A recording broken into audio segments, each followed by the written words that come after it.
What's up guys, Jeremy the Machine Scott here. Welcome back to my channel. I just finished doing a mile and a quarter. I woke up this morning, I did fasted cardio on an empty stomach. As you can see, my eyes are a little bit still swollen. I'm barely awake. My point today is, and what I want to talk about is doing the things that you don't want to do to get the things that you want to get. And working on self-discipline.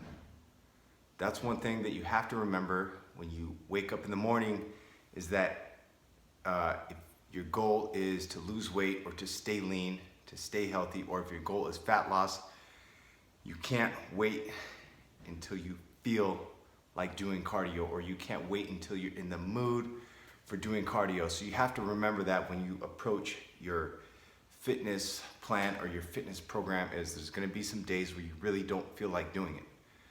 Waking up in the morning, and don't give yourself too much time to think. So the best thing, or the best option, the best thing that you can do is wake up in the morning, throw your shoes on and hit the pavement, okay? Or whatever it is, the elliptical, Stairmaster, jump rope, boxing, kickboxing, yoga, whatever it is you need to do, get it out of the way first thing in the morning, especially if it's cardio. Plus, if you do cardio on an empty stomach, a lot of people say that you burn more fat that way. I've done it on an empty stomach. I've also done it with food in the stomach. I don't know if it's all mental, you know, because at the end of the day, what it comes down to is hitting a caloric deficit. Because if you don't hit a caloric deficit, if you don't take in less calories than you burn, you're not going to lose weight. You're not going to lose fat regardless. So you can't do fasted cardio and go and eat crap. But either way, I woke up this morning. I didn't give myself time to think. I threw my shoes on and I hit the pavement and I got right to my cardio. So had I woke up, eat my breakfast, got busy, started working, started doing other things, then I probably would have gave myself too much time to think about it and said, oh, you know what, I'll do it. You know, I'll wait till I go to the gym later and then I'll do it at the gym, or whatever it is. There's excuses, and then you get busy and you get started on your day and you start doing stuff, and then you don't get your cardio done. So wake up in the morning and get it done first thing in the morning, okay? Just get it out of the way. So try to start a routine like that for yourself and do it enough to where it becomes a habit. If you do it over and over and over again, it's gonna become a habit. It takes 66 days to create a habit. So remember, during those 66 days, you're not gonna feel like doing it. But after 66 days go by, it's ingrained in you. It's something that you're used to doing. So it does become a little bit easier, but I don't want to use that word easy, because nothing's easy. And remember that nothing worth having comes easy. But make sure you're doing your cardio. Even if you don't do cardio now, start with a quarter mile or even less, and slowly work your way up, especially if it's running, because if it's running and you start too much too soon, you're gonna get injuries, you're gonna hurt your knees, you're gonna hurt your ankles, you're gonna hurt your back. If you increase your mileage too much too soon, you will get injured.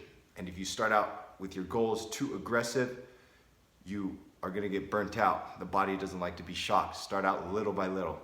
Start out with a walk, with a 5-minute walk.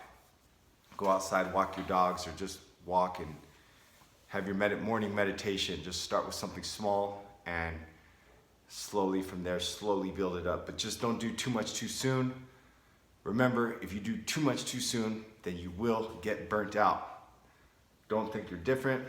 I promise you, start slowly and you will get there. It's all about baby steps.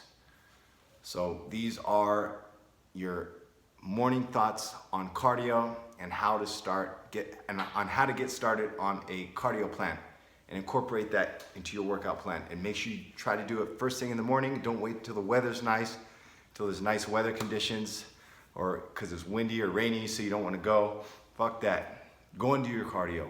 If it's rainy, if it's sunny, if it's hot, if it's cold, if it's windy, these are all excuses, and these are goal stoppers. These are things that stop us from getting to our fitness goals. So you can't wait until the perfect conditions. You can't wait until you feel good or feel like doing it. Go do your cardio. There's no excuses. You can either have excuses or you can have results, but you can't have both. You gotta remember that and keep that ingrained in your mind.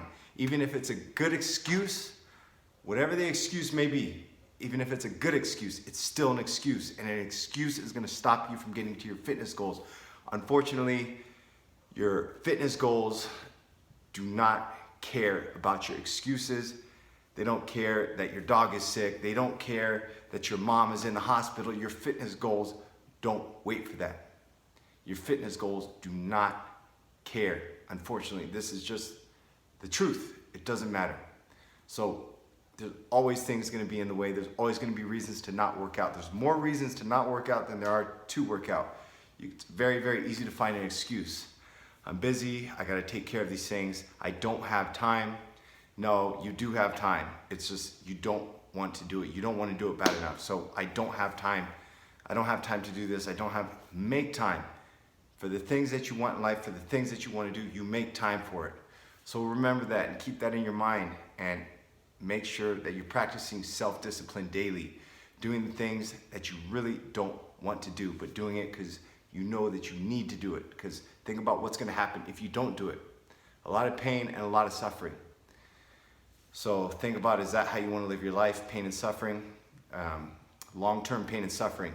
Or you can deal with the short-term pain of running and, doing an extra mile, or, stretching, or whatever it is you need to do, doing those things short-term for a lifelong of pleasure and satisfaction, and feeling good about your life, and feeling good about yourself, and feeling good about your health. Make sure you subscribe and hit that like button down below. Jeremy the Machine Scott, out.